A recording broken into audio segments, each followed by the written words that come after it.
al pabellón. Si tienen una masa, si no están torsionados, es una masa que necesita ser operada quirúrgicamente. Cuánto más difícil es cuando es un ovario normal que está torsionado y la niña, según su grupo etario, no tiene que estar presente con la masa. Y de hecho en nuestro estudio hemos encontrado que un 40% de las torsiones en los grupos de niñas era anexa normal que se había torcido debido a un gran ligamento pélvico, laxitud, y permite que esa torsión ocurra. ¿Qué pasa con la imagenología y cómo nos ayuda a efectuar el diagnóstico? Esto es un estudio por Lidam en nuestra radiología pediátrica del 2007. Cuando hablo sobre este tema me gusta enfatizar, siempre digo que doy una charla a nuestra división pediátrica una vez al año sobre torsión y le digo al departamento de urgencias que tienen que fijarse en este diagnóstico, que tienen que tener un alto índice de sospecha, y siempre me siento mal por los becados porque el número de consultas que recibimos en torsión ovárica hace esta curva justo después que yo doy esa charla. Lo otro que me gusta enfatizar en esta diapositiva es que la ultrasonografía va a hablar de los retos en el diagnóstico, pero hay una característica que nos ayuda a anularla, y eso es que el ovario es normal. Entonces, lo que encontraron que si el volumen era menos de 20 mililitros en ultrasonografía, eso excluía la torsión. 100% de las torsiones tenían un ovario agrandado. Normalmente ese ovario estaba agrandado en comparación con el lado opuesto, con una relación más o menos de 15.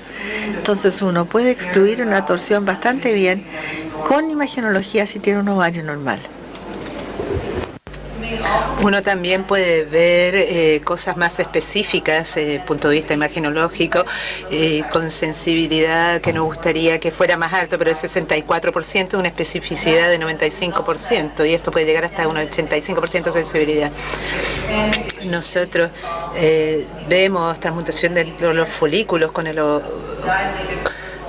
ovario y parece un quiste periférico dilatado con un nivel de fluido ahí que está indicando que puede haber hemorragia dentro de esos folículos. Acá tenemos un ovario normal que se ha torsionado. No se ve tan bien en la pantalla como me gustaría. En el lado derecho ahí se ve las imágenes de dilatación y se miran. Bien de cerca se vería el nivel de aire fluido. Y esto es bastante específico para el diagnóstico de torsión ovárica en un ovario normal.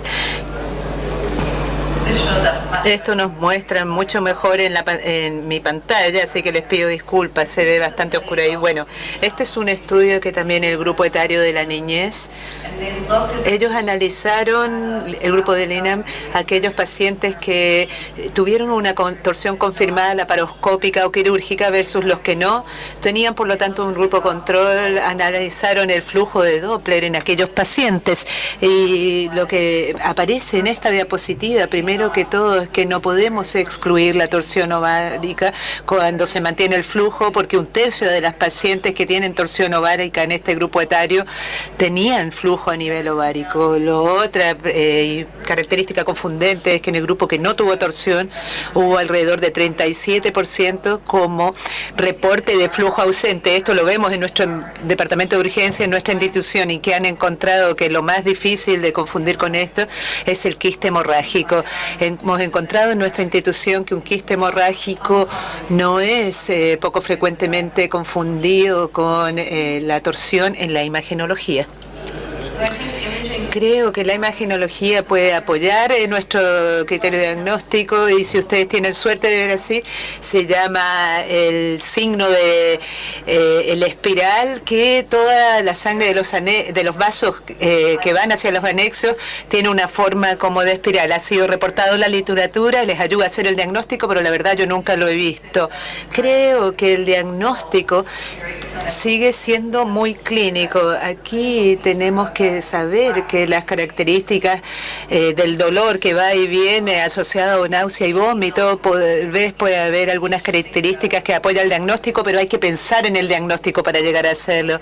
No necesariamente va a tener recuento de blancos elevados o fiebre o imagenología que pueda permitir útil para llegar a un diagnóstico certero. Veamos un poco entonces los dos grupos. Dije yo que en el año 2004 analizamos nuestros grupos de cistectomía y de torsión y oforectomía, izquierda y derecha respectivamente. Había algunas diferencias estadísticamente significativas entre ambos grupos. Lo más sorprendente, no nos sorprendió, pero llamó la atención que en el grupo de detorsión, cuando fuimos a Pabellón, se pensaba que estaba operándose una torsión ovárica. Eso era la sospecha diagnóstica. Fuimos a Pabellón con ese plan en mente. El grupo que está en oforectomía, solo 47% fue que el diagnóstico de sospecha era la torsión ovárica. La otra característica que sorprendió en el grupo que tuvo detorsión, 94%, fueron intervenidos por nuestros cirujanos. En el grupo de oforectomía, 60% de ellos habían sido operados por nuestros cirujanos infantiles. Los ginecólogos de nuestra institución estamos haciendo 40% de las oforectomías, pero había diferencias entre los dos grupos de servicios quirúrgicos y llegamos ahí más rápido a Pabellón. O sea, el retraso desde el inicio de los síntomas a la presentación, llegaban ambos en el mismo momento a la urgencia. Habían llegado 2 días después de inicio de la sintomatología. ¿Qué pasó en el curso de ambos grupos? Debido a que nosotros sospechábamos el diagnóstico, el departamento de urgencia probablemente hizo la interconsulta de ginecología y nosotros los llevamos a Pabellón a las 14 horas en comparación a las 27 horas. Entonces hay que sospechar el diagnóstico y luego hacer el diagnóstico, y eso es lo que hace que se lleve al paciente a Pabellón más rápido. ¿Qué pasa una vez que uno está en Pabellón? ¿Qué decisiones deben tomarse? Esto lo puse en 3 categorías distintas. Uno, ¿vamos a preservar ese ovario, sí o no? Segundo, si estamos frente a una masa, ¿debiéramos hacer una quistectomía en el momento que ese ovario está tan frágil? Es decir, el momento quirúrgico. Y tercero, ¿qué hacemos para prevenir la recidiva? ¿Deberíamos estar utilizando oforopexia a esta edad? La pregunta es, ¿por qué no preservaríamos el ovario? Esa es la pregunta a la cual me refiero. ¿Cuáles serían las razones por las cuales uno pensaría en extraer ese ovario? Siempre se ha citado que hay una preocupación del tromboembolismo aparte de la detorsión. Yo creo que ni siquiera siento que esto debiera estar en las diapositivas ya, porque es un concepto tan antiguo ya. Hubo un paper que leí que analizó 900 torsiones ováricas, pero hubo un 0.2% de tasas de eventos tromboembólicos en esas 900 cirugías, 0.2%, y ninguno de esos pacientes se le extrajo el ovario, así que me parece que ya no es una preocupación. Llegamos entonces a las dos inferiores. Uno, preguntar si hay daño irreversible en ese ovario, y nos preocupa si hay algo más detrás de eso, como una malignidad que quisiéramos, nos indicaría que lo queríamos preservar ese ovario. Aquí ahora hay una gran cantidad de literatura en ginecología pediátrica que nos muestra que hay un buen desarrollo folicular después de la preservación del ovario azul negruzco. Estos son varios estudios. Ustedes ven que en el momento en que reuní esta información eran 325 casos de torsión, de los cuales la detorsión correspondía a 20% y hubo una pérdida de tasa. Pero ustedes ven el desarrollo folicular en la última columna. Después de los procedimientos fue 87%, y esto es muy consistente de estudio a estudio, estos porcentajes entre 82 y 95%. Todos esos ovarios estaban moderadamente o severamente isquémicos en el momento de cirugía, pero su preservación tuvo una alta tasa de desarrollo folicular, 87%. También se señala que hay un componente de tiempo, del timing en esto. Este es un trabajo de Rousseau que se publicó en el JPAG en 2008 de Francia. Ellos tenían una tasa de preservación ovárica que es similar a lo que yo ya les señalé, 47.5%. similar a las otras publicaciones, tuvieron una tasa de conservación mucho mayor a las primeras 24 horas, de 80%, pero después de unos 72 horas de sintomatología esto bajó a 47%, y con síntomas mayores a 72 horas esto bajó a 9% en la preservación del ovario. Este trabajo de Boston, publicado el año pasado, esta es una serie un poco mayor, 83 pacientes entre el año 95 y el 2008. Ellos tuvieron una conservación de anexo más alta, 70% de sus ovarios estaban siendo conservados, y la población es similar a lo que se ha hablado, edad promedio de 12, muy similar. Y cuando vemos la duración del dolor y la preservación, pareciera establecerse nuevamente el lapso de no mayor a 3 días que llevó al diagnóstico entre preservación y no preservación. De más de 72 horas de sintomatología, previo a 72 horas, la tasa de conservación fue bastante alta, y post las 72 horas esto bajaba a 50%. Inicialmente se mantenía entre 70 y 87%. Utilizo esta información para enfatizar que hay que llegar a pabellón lo más pronto posible, pero también les quiero mostrar este estudio de que si uno no ha pasado más de 3 días y uno está en pabellón, no significa que automáticamente ese ovario hay que sacarlo. Este grupo, de hecho, tuvo una tasa de salvataje muy baja, de 22 ovarios solo salvaron 6. No eran conservadores en su tasa de salvación de los ovarios, pero si ven, la tasa de aquellos que salvaron estaba en el rango alto de 6 días de sintomatología. Es decir, esto también les está indicando que si se ha llegado a una prolongación de la sintomatología, no necesariamente el ovario está perdido. A veces se piensa que no es viable. Lo que hemos visto nosotros es que uno puede ver un aumento en la morbilidad febril post cirugía, o podría haber un aumento de la persistencia del dolor, pero hasta hoy día no hemos tenido que reintervenir a pabellón y retirar ningún ovario que se haya dejado. Algunos sí no son funcionales cuando hemos hecho seguimiento imagenológico, algunos se atrecian y se hacen más pequeños e inactivos, pero no ha sido necesario remover ninguno de ellos. Puse esto porque me pareció interesante cuando estaba preparando esta charla. Leí justo esto no es datos de humanos, esto es en ratas.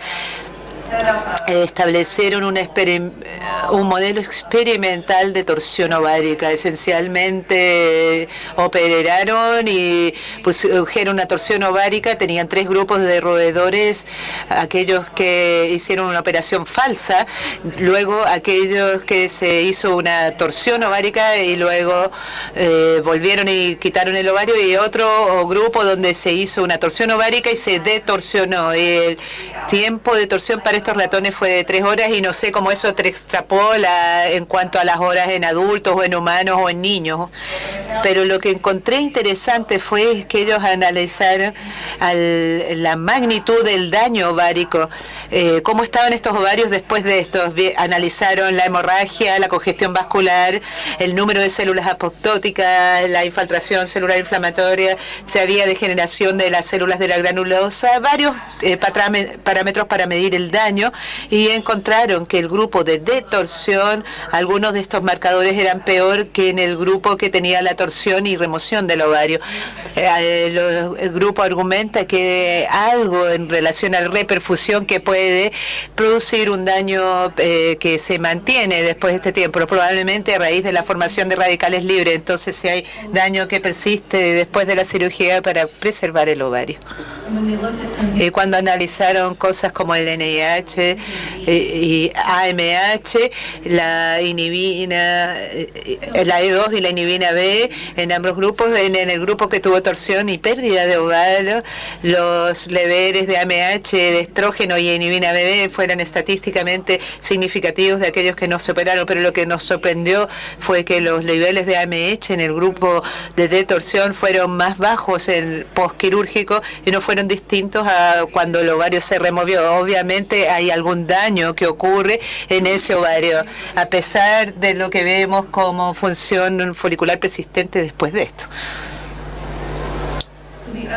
La otra punto de decisión que ha sido sacado en la literatura de torsión es que si están aquí y tienen un ovario que se ve como el de la imagen, este también era un teratoma quístico maduro que se desgarró. Deberíamos hacer la quistectomía en el momento que hacemos la intervención en agudo y habría alguna precaución expresada. Este trabajo publicado por Cohen hace unos 10 años atrás tenían un grupo de torsiones 92 tuvieron una tasa de recuperación muy buena, 9% solamente de los ovarios que recuperaron mostraron signos de disfunción en imagenología posteriormente, pero cuando analizaron en más cercanía encontraron que 31 pacientes que tuvieron quistectomía al momento de detorsión tuvieron un 16% de tasa de disfunción ovárica. Estos autores entonces advirtieron que tal vez intervenir en ese momento y remover el quiste no es la mejor opción, sino más bien detorsionó, permitir la recuperación del ovario y en un segundo tiempo volver a hacer la quistectomía. No he visto esto replicado en ninguna otra serie hasta la fecha, así que no tengo certeza. Esto es algo que es muy desconcertante que encuentro. No sé de ningún otro cirujano en el auditorio que detorsione esta gran masa y diga, bien, no voy a hacer nada más, porque ese es el punto de esta torsión y voy a volver a intervenir posteriormente. Yo lo he hecho en 2 tiempos en forma infrecuentemente y no puedo dormir hasta que pasan las 4 o 6 semanas para hacer la quistectomía. Entonces siempre vamos a estar en este ciclo prepuesto en que esta pobre mujer puede volver con su retorno de sintomatología y que aparezca un segundo evento adverso. ¿Qué hay acerca de la preocupación en relación a de que haya bajo torsión ovárica con una gran masa y que me preocupe que realmente si opero a esta paciente debiera ser una oforectomía porque podría ser un cáncer? Estos son datos que están en prensa de nuestra institución analizando, me parece que son 126 o 129 pacientes en total que fueron operados en un periodo de 5 años y están divididos, estas no son torsiones, son masas que llevamos a pabellón y hay una división aquí en relación a patología. Tuvimos 48.8% de neoplasias benignas. Lejos este fue nuestro grupo más frecuente y de estos el teratoma maduro fue el más frecuente, 31.8, un tercio de nuestros pacientes que describimos como no neoplásicos, quistes hemorrágicos, cuerpo lúteo, y voy a enfatizar aquí diciendo que publicamos otra serie en nuestra institución que mostró que ni siquiera tomamos 50% de nuestras masas a pabellón, así que ya excluimos un gran número de pacientes. Solo 12% tenía un ovario con malignidad. Solo 1 en 10 de esas masas que llevamos a pabellón realmente tenían una malignidad. ¿Qué pasa con el grupo de torsión? A la izquierda ya mencioné que 40% de nuestras torsiones eran anexos normales. No es infrecuente. El grupo siguiente en cuanto a frecuencia fue el teratoma maduro quístico. No teníamos ninguna malignidad que se torsionó en ese momento, pero posteriormente a ello sí apareció un teratoma, un granulosis que se han torsionado, pero es muy infrecuente. Y si ustedes ven, Spinelli publicó este año, en 2013, un análisis de sus torsiones y agregaron una revisión de la literatura y ustedes van a ver que esto es alrededor de 1.800 casos en la literatura pediátrica y solo 1% de esos casos eran malignidad. Es decir, existe en forma rara que la malignidad se va a torsionar, pero 99% de las veces ustedes van a estar enfrentando patología benigna y cuando se discute este tema en nuestra institución con los oncólogos, ellos más bien preferirían que todo el mundo potencialmente ha hecho la elección errada que extraer demasiados ovarios benignos, entonces somos muy conservadores nosotros en nuestra conducta. Hay algunas características que los puede ayudar. Si ustedes van a pabellón con un paciente y les preocupa que sea maligno, estos son datos que se generó de Altman en Estados Unidos y analizaron distintos factores y el riesgo relativo asociado con masas. Ciertamente el grupo etario del niño es más probable probable. Los tumores malignos en niños pasan por un pico. En los neonatos está ausente. En los adolescentes muchos más quistes benignos. Y en los grupos es entre grupos etarios del 1 a 8 años. Los pacientes que tienen una masa más grande, sobre 8 centímetros, son aquellos que son sólidos y preocupan más, y en esas situaciones se puede reconsiderar si debiéramos hacer algo menos conservador. Hemos encontrado en nuestra población nuevamente que en nuestras manos la edad, de hecho, no era un buen discriminador para nosotros en lo que se refiere a masas malignas y benignas. Es diferente nomás en nuestra población. Encontramos que el mejor discriminador era si teníamos una masa por sobre 8 centímetros con complejidad, y que en esa situación el valor predictivo posible para la malignidad era un 37% y era 100% negativo en el valor predictivo. Comencé esta charla con datos que sugieren de que no estábamos haciendo muy bien en Estados Unidos, que los índices no habían cambiado mucho para la preservación entre el 2006 y el 2008. Y si vemos todo el gráfico, nuevamente está la publicación de Spinelli en 1990 al 2010. Todas estas son publicaciones diferentes. El tamaño, el punto nos indica si es una serie más grande o más pequeña. Y verán que hay una tendencia sobre esa cantidad de tiempo a más publicaciones con preservación de los ovarios. Esto ha sido sacado de una cohorte más tardía que hemos observado. Esto no se hizo para la torsión ovárica, sino que es un estudio que ya ha llevado a todas las masas que llegaron a nuestra institución y cuántas llevamos al pabellón y cuántas no. Pero sacamos los datos para las torsiones de ese grupo, y esta es una cohorte publicada en el 2011, más tardía. 14 torsiones en ese marco de tiempo, periodo de 3 años. Todos fueron operados por ginecología en este periodo de 3 años y dejamos 100% de sus ovarios puestos.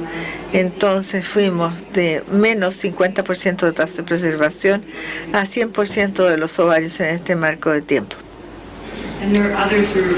Hay otros que informan mejores índices también. Este es el grupo de Mark Lofer en los Estados Unidos.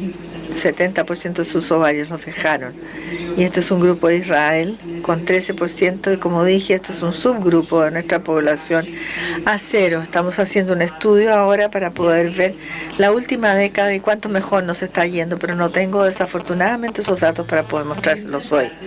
Habiendo dicho esto, esto es una publicación en el exacto marco de tiempo del 2012, un grupo de Estados Unidos, mostrando que un 85% de los ovarios fueron sacados. Entonces no somos consistentes aún en nuestros datos. ¿Cómo llegamos allí? En nuestra propia institución, ¿qué fue lo que hicimos? Uno fue la investigación conjunta. Reconocemos que en nuestra institución los niños iban al pabellón, ya sea con ginecología pediátrica o anestesia general, y cuando encontramos los hallazgos en nuestra propia institución, la gente se sorprendió de la diferencia en las especialidades y el abordaje que se estaba tomando en cuenta. Por esto vimos algoritmos en nuestra propia institución, cosa que cualquier niño que llegue con una masa ovárica tiene que ser consultado por ginecología como parte del equipo de manejo. No tenemos que operar todos esos. Tenemos que operar niños que van a estar presentes en lugares donde no hay ginecólogos que puedan hacerlo, y de hecho sí queremos ser parte de la toma de decisiones, que pensamos ser el aspecto más importante en este caso. Hicimos mucha educación conjunta con los ginecólogos y el departamento de emergencia, como yo he destacado. También educación médica extensiva. Esta es una charla que llevamos a través de todo el país. Si queríamos calzar los puntos de interés y que la gente pensase que esto era un diagnóstico, y también decidimos como grupo que íbamos a revisar cada ovario benigno que se viese en nuestra institución. Se hacía una ovarectomía por causa benigna en niños y adolescentes. Queríamos revisar el caso para saber qué es lo que podemos aprender y si podemos tomar decisiones distintas. Tengo 2 minutos, de acuerdo a mi tiempo. Voy a tratar de no apurarme, pero quería hablarles de ofopropexia. ¿Qué hacemos cuando estamos allí? Y esto es lo que estamos enfrentando. Es un ovario normal, podemos distorsionarlo. No se ve azul-negro, lo vamos a dejar en su lugar. ¿Qué hacemos después? Bueno, los puntos de vista, si debiéramos suturar ese ovario en cualquier forma, son dobles. Y no hay buena literatura que los guíe en esta toma de decisiones. Hay quienes dicen que hay que hacer la apexia de ese ovario por la recurrencia. Y como dejamos más ovarios en su lugar y estamos siendo más conservadores, podemos estar colocando más jóvenes en riesgo de una torsión repetida. Podemos hacerlo de una forma mínimamente invasiva, lo podemos hacer laparoscópicamente, lo cual hace la cirugía muy simple desde el punto de vista de la recuperación. Los aspectos de que no debiéramos hacer esto es que los ovarios no son hechos para que se les suture en su lugar. Puede crear infertilidad mecánica o podemos interferir con el suministro de sangre anexa.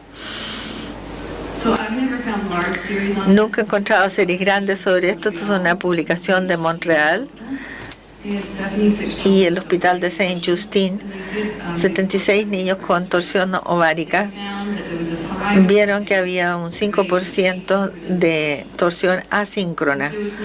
Si no había patología subrayada, ninguna masa que se asocie con esto,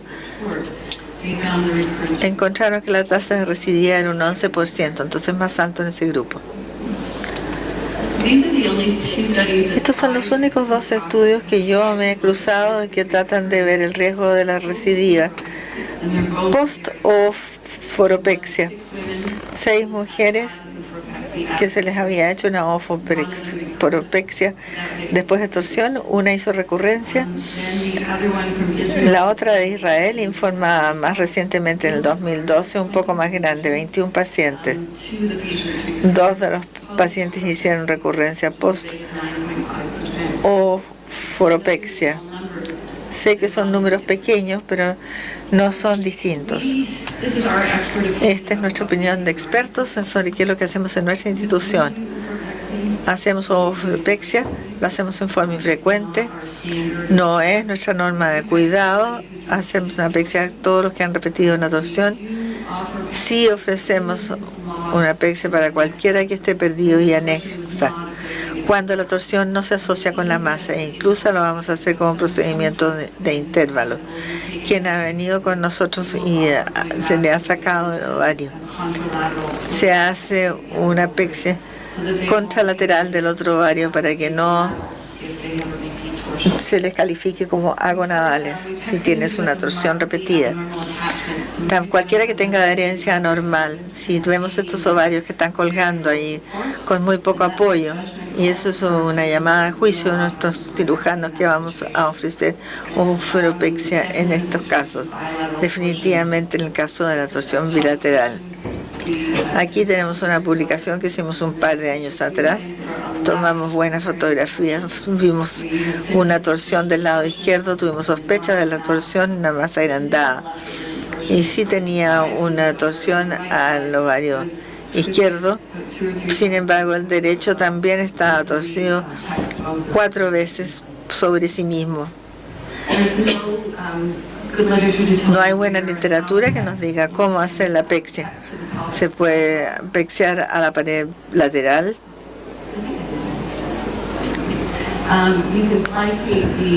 Se puede ver los ligamentos uterosacros. ¿Me pueden bajar las luces un poco?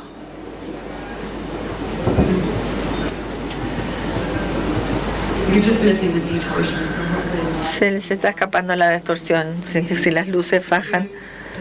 Aquí tenemos una torsión a la izquierda. También se puede hacer la apexis hasta el ligamento sacrouretral. Diferentes expertos tendrán diferentes recomendaciones acerca de dónde se hace esta apexia. Muchos van a aplicar el ligamento y los van a cortar. Cuando tenemos estos ovarios que son azul-negro, se trata de llevar ese ovario hacia arriba y se espera que esas suturas atraviesen el tejido adematoso, lo van a colocar en riesgo. Si lo va a colocar en su posición, útero sacral y colocado en la pelvis abajo, donde no tenemos la misma preocupación.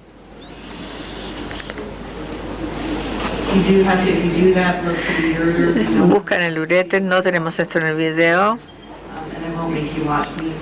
No voy a hacer que me miren haciendo este nudo.